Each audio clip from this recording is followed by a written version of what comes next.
Hi, good morning. Welcome to the virtual tour of Joang 45 Museum here in Jakarta, Indonesia. I'm Murni and I'll be your guide for this virtual tour today.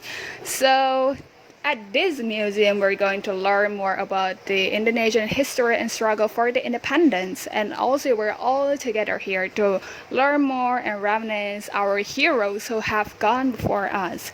So, let's start this tour by learning more about the history of this building itself. So, this museum is situated in the Menteng area in Jakarta, and back then in 1926, this area was surrounded mostly by the Menteng trees, and that is why this area's name derived from that. And this area was once owned by the Arab people, but then it was bought by the Dutch. And then there was Alcis Scomper, who was an entrepreneur. He built a hotel that is known as Scomper Hotel. This hotel was built to serve the Dutch and also the Indonesian high officials. But this hotel operated only for like 5 years until 1942, when the Japanese occupied the Batavia. And under Sandenbu, or the Japanese Propaganda Committee, this building was handed over to Indonesian youth to be used as an education center, which is known as Asrama Menteng 31. And then a year later, in 1943, it changed its function to be the headquarters for Putra, or the People Center of Force. And then again, a year later, in 1944, it changed its function to be the headquarters for Jawa Hokukai, or the revival of Javanese people. But in 1945, this place was used for those who fought and also defended the Indonesian independence. And then in 1973, this building was renovated, and then a year later, in 1974, this building was officially named as Joang 45 Museum that we know now today. And now, ladies and gentlemen, we are here on another spot. Here we can see some of the faces of the members of Menteng 31 Youth. And here in the middle, on the left side, we can see Mr. Sukarno, and on the right side is Mr. Hatta. There are some of the lecturers who taught this Indonesian youth. So originally, these Indonesian youth were brought here so that they can be taught about all the Japanese aspects, so they could defend and support the Japanese in their war. But these lecturers taught them the otherwise. They taught them about the nationalism, the love for the nation.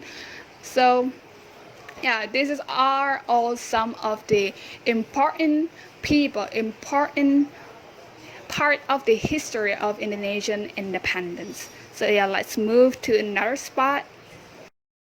So ladies and gentlemen, we are here. I wanted us to take a look at this replica of USS Renville. This is a warship, a US warship that anchored in Jakarta Harbor, Tanjung Priok, because there was an agreement between the Netherlands and the Republic of Indonesia, and it was called the Renville Agreement back then in 1947 until 1948. This treaty was conducted to resolve the dispute over the Linggarjati Agreement regarding the status of Indonesian independence. So yes, this is the legendary replica of the USS Renville warship. Now, ladies and gentlemen, we are moving forward to one of the most important galleries that some of us may recognize it by the first glance. So here on the far left side, we can see there are Mr. Sukarno and Mr. Hatta.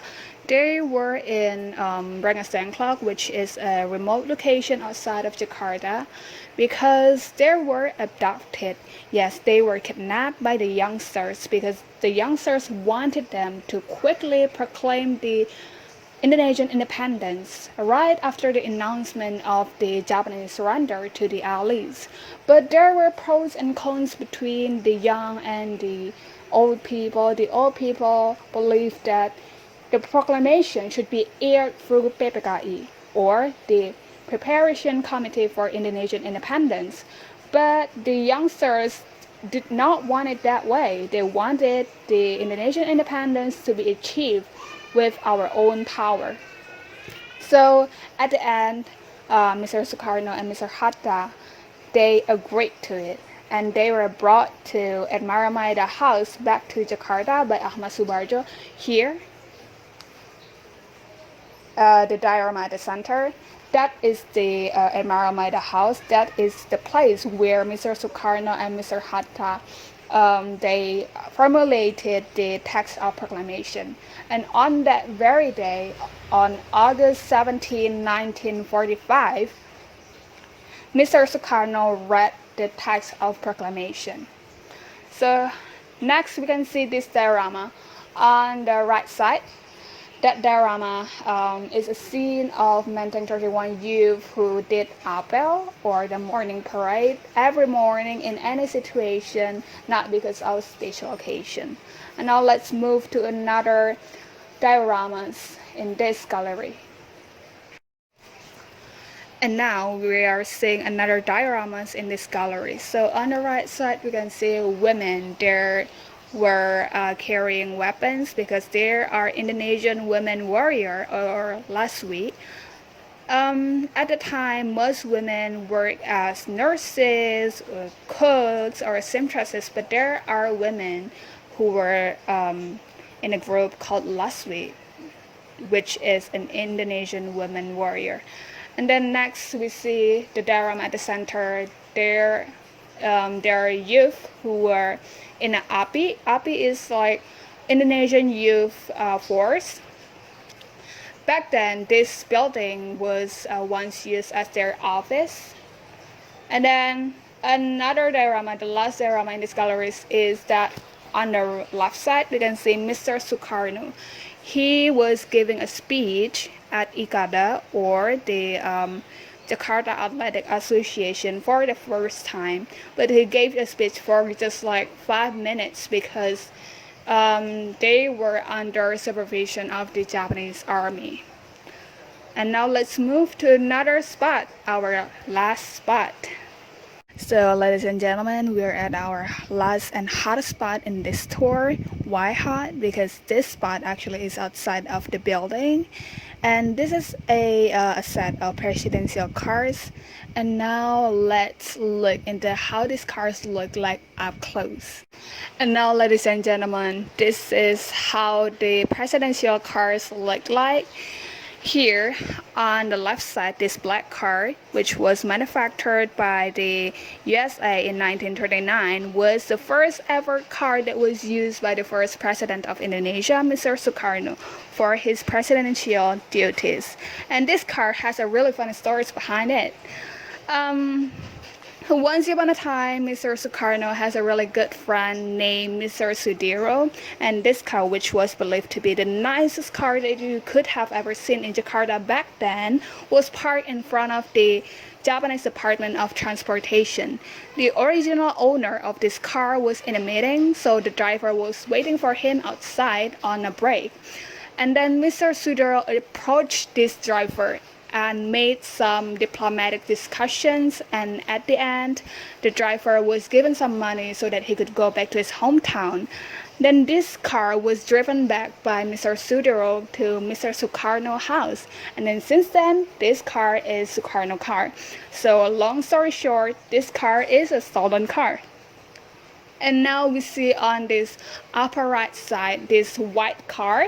No, this is not the stolen car. This is the car of our first vice president, Mr. Muhammad Hatta. This car was handed over to him after his uncle, because his uncle believed that as a vice president, this car suited him very well. And now we see another car, another black car. This car is a Sukarno family car. And there was an incident behind this car. So this car, Sukarno was on the way to his daughter's school to attend an event. His daughter's name is Miss Murniwati, which is the 5th president of Indonesia. So Mr. Sukarno was on the way, and he was in this car, and then there were some people who threw some bombs to this car, and luckily both fathers and daughters are all safe and sound. So all in all, this three cars, these legendary three cars, are all in good condition except for the family car. This family car engine is extremely broken, so it cannot be driven anymore, but the other two cars are all in good condition. So ladies and gentlemen, we are at the end of our tour, but before that, let me read this most famous line that some of us may find it familiar. It says, "A great nation is a nation that values the services of its heroes." Did you recognize it? Yes, this is from our first president, most famous message, Mr. Sukarno. He wants us to not forget about our heroes because without them, Indonesia will not be as it is today. So that's the end of our tour. I hope you enjoyed this tour as much as I did, and I hope one day we could meet in person on another occasion. Have a good day. Take care.